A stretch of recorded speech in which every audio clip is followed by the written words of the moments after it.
Κάθε μεγάλη ανθρώπινη εξέλιξη μας έδωσε κάτι, αλλά πάντα μας κόστισε για κάτι. Το ίντερνετ ξεκίνησε σαν ένα παράθυρο προς ολόκληρο τον κόσμο. Πότε όμως αυτό το παράθυρο μετατράπηκε σε καθρέφτη? Πώς οι πλατφόρμες και οι αλγόριθμοι έμαθαν να διεκδικούν συνεχώς την προσοχή μας? Τι συμβαίνει στη δημιουργικότητά μας όταν η εξερεύνηση γίνεται ατελείωτη κατανάλωση? Τι γίνεται όταν δεν αφήνουμε πια χώρο για σιωπή, βαρεμάρα, σκέψη και πειραματισμό? Ποιο είναι το πιο ισχυρό εργαλείο που έχουμε για να δημιουργήσουμε έναν καλύτερο κόσμο? Ίσως η απάντηση να βρίσκεται σε κάτι που αρχίζουμε να ξεχνάμε.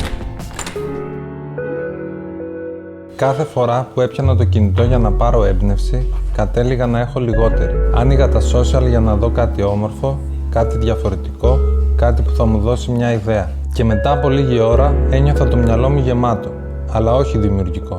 Γεμάτο εικόνες, γεμάτο θόρυβο, γεμάτο πληροφορία που δεν ζήτησα ποτέ πραγματικά. Και κάπου εκεί άρχισα να αναρωτιέμαι. Μήπως τα social media δεν μας βοηθούν να δημιουργούμε? Μήπως σιγά σιγά σκοτώνουν τη δημιουργικότητα και τη φαντασία μας?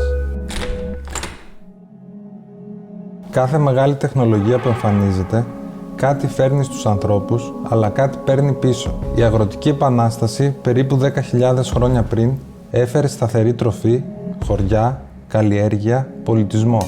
Αλλά πήρε από τον άνθρωπο ένα κομμάτι ελευθερίας, κίνησης και άμεσης επαφής με τη φύση. Η τυπογραφία, γύρω στο 1450, έφερε τη μαζική διάδοση της γνώσης. Βιβλία, ιδέες, επιστήμη, μόρφωση, αλλά άλλαξε για πάντα το ποιος ελέγχει την πληροφορία και πώς διαμορφώνονται οι κοινωνίες. Η βιομηχανική επανάσταση από τα τέλη του 18ου αιώνα έφερε παραγωγή, μηχανές, εργασία, πόλεις, πρόοδο. Αλλά πήρε από πολλούς ανθρώπους την αργή χειροποίητη σχέση με τη δουλειά τους, με το χρόνο τους, με το σώμα τους. Η τηλεόραση έφερε εικόνα, ενημέρωση, ψυχαγωγία μέσα στο σπίτι, αλλά μας έκανε πιο παθητικούς θεατές. Και μετά ήρθε το ίντερνετ, στην αρχή σαν παράθυρο και αργότερα με τα social media σαν καθρέφτης. Μόνο που αυτός ο καθρέφτης δεν μας έδειχνε απλά τον κόσμο, άρχισε να μας δείχνει αυτό που μας κρατούσε περισσότερη ώρα μπροστά του. Και εκεί άρχισε η μεγάλη αλλαγή.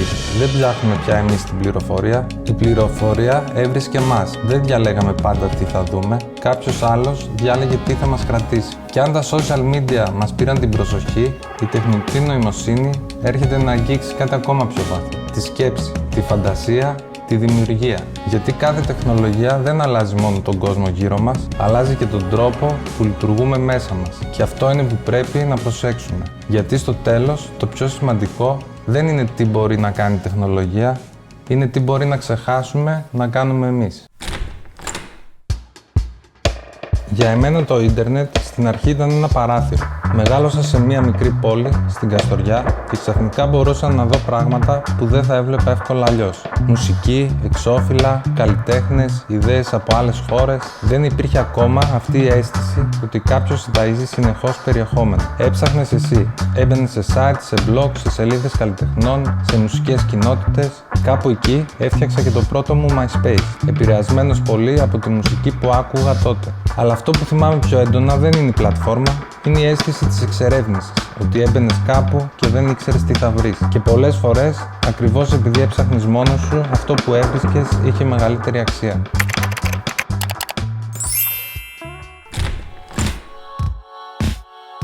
Στην αρχή το Facebook δεν μου άρεσε. Δεν μου άρεσε η ιδέα ότι πρέπει να είμαι κάπου δηλωμένος.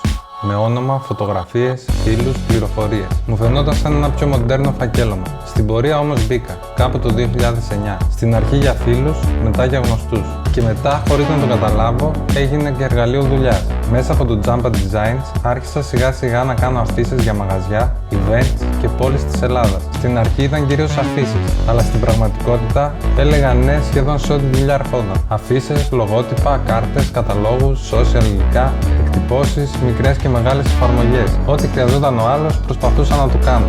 Και τότε, ειδικά γύρω στο 2013 με 2017, το Facebook πραγματικά βοήθησε. Η δουλειά μου άρχισε να ταξιδεύει και για πρώτη φορά η δουλειά μπορούσε να φύγει πιο μακριά από τον τόπο που δημιουργήθηκε.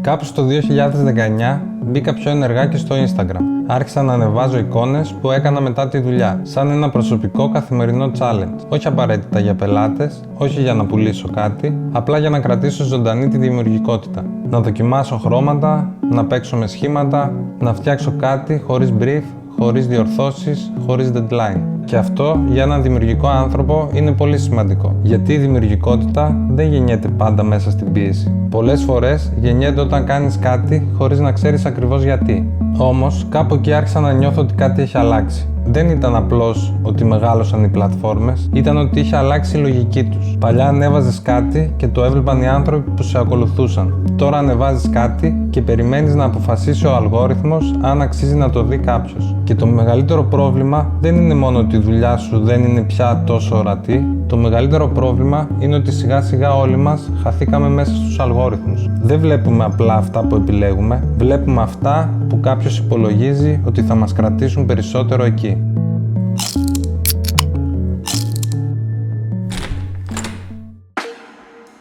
Ο άνθρωπος από τη φύση του αγαπάει την πληροφορία. Αγαπάει τις ιστορίες, τα παραμύθια, τα βιβλία, τις ταινίες, τις κουβέντες, τα νέα. Το πρόβλημα δεν είναι η πληροφορία.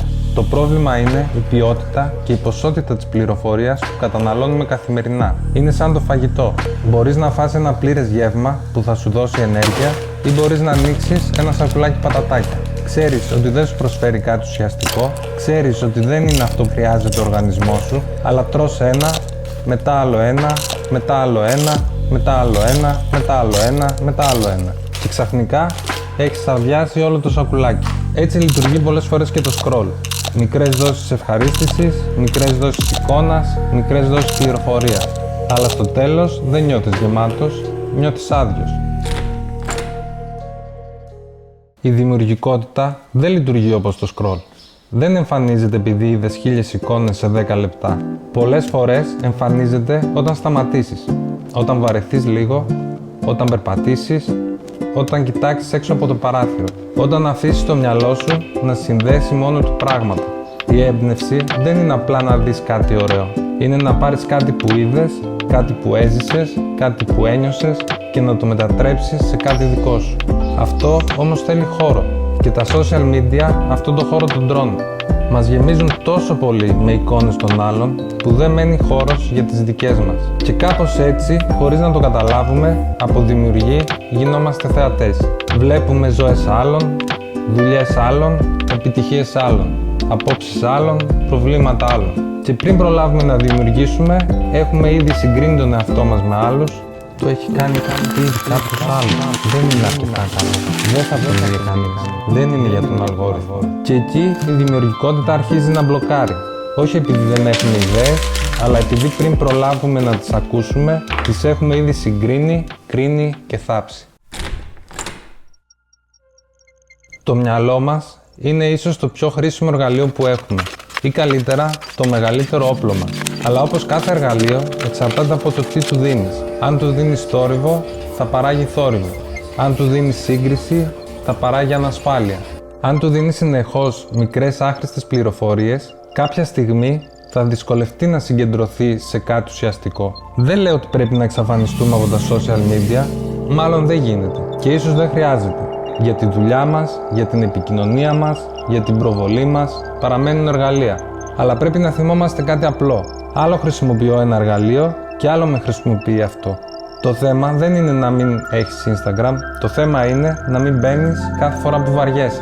Να μην ψάχνεις πάντα έμπνευση εκεί, να μην αφήνεις τον αλγόριθμο να αποφασίζει τι θα σκέφτεσαι, τι θα συγκρίνεις, τι θα επιθυμείς και τι θα φοβάσαι. Γιατί η δημιουργικότητα θέλει καθαρό μυαλό. Και το καθαρό μυαλό θέλει σιωπή. Ίσως τελικά το πιο επαναστατικό πράγμα που μπορεί να κάνει σήμερα ένας δημιουργικός άνθρωπος δεν είναι να ανεβάσει κάτι, είναι να κλείσει για λίγο την οθόνη. Να αφήσει το μυαλό του να βαρεθεί, να θυμηθεί, να συνδέσει, να φανταστεί. Γιατί η έμπνευση δεν βρίσκεται πάντα στο επόμενο post, στο επόμενο reel, στο επόμενο trend. Πολλές φορές βρίσκεται σε εκείνη τη μικρή στιγμή ησυχίας, λίγο πριν πιάσεις το κινητό.